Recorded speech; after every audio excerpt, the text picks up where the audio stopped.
हास्ते फानी थानी मंत्री अक्रानी आचुक थाइया करनानी कयबला याफरका मंत्री अक्रा प्रोफेसर डॉक्टर मानिक शाह चंगबाड़ी लेखामानी शाल थांगै हर आइमानी यागुलोनो आचुक थाई या करनानी कयबला याफरका हास्ते फानी थानी हास्ते मंत्री अक्रा डॉक्टर मानिक शाह शाकबाई थां राजभवन थांगै राज्यपाल सत्यदेव नारायणी थानी याफरका आचुक थाई या करनानी कयबलाई मंत्री अक्रा कताल मंत्री सभा आचुक जायगा साक हास्तेनी मंत्री अक्रानी बारजा तंगनाय हास्ते फानी थानी फाइनै 8 मार्च सालमारिओ कताल मंत्री सभानि समाय नाहारजागै मानहिनी शाखा मंत्री अक्रा बिनि कयबलाई हास्ते फानी थानी याफारी राजभवननि अंखरमानि यागुलो कक्तमा थुंनाय रकनि बसकांगो ताबुक नासिंलायजाक लुकुरक बसकां सालो साबो हास्तेनि मंत्री अक्रा चंगजाकनो हायाखाय डॉक्टर मानिक शाहनोदा ताइशा हास्तेनि मंत्री अक्रानी बारजा याफार जाकफिनो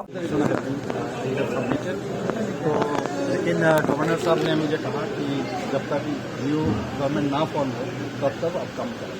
तो आप अभी जब तक शपथ ग्रहण नहीं होगा तब तक एज सीएम के तौर पर हाँ, तो ये तो केयर टेकर मिनिस्ट्री जिस तरह होता है care taker ministry chief minister उस तरह हम दोनों मेरा ऊपर दायित्व है। शपथ ग्रहण के बारे में कुछ बातचीत हुई? वो 8 तारीख को होगा। अभी तक हम लोग वहाँ से मोस्ट प्रॉब्ली 10:30 है 8 तारीख को शपथ ग्रहण अनुष्ठान होने का। Sir, did you stake claim to form the new government, sir?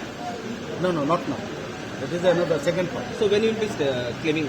ना 8 तारीख को शपथ होगा मोटामोटी, तो उसके पहले हम लोग आएंगे। 8 को आपको शपथ ग्रहण होगा? আমাদের যখনই রেজাল্ট বের হয় এটা ট্রেডিশন, হ্যাঁ, সেই ট্রেডিশনকে আমি ফলো করে আজকে আমার টেন্ডার মাই রেজিগনেশন। তো আমাদের গভর্নর সাহেব বলেছেন নতুন গভর্নমেন্ট না হওয়া অবধি আপনি কাজ করবেন। স্যার শপথ গ্রহণ নিয়ে কি বলবেন? রাজা খোড়াগুলিনী নিতাইনি ককথুম ব্যুরো রিপোর্ট খুমপুই।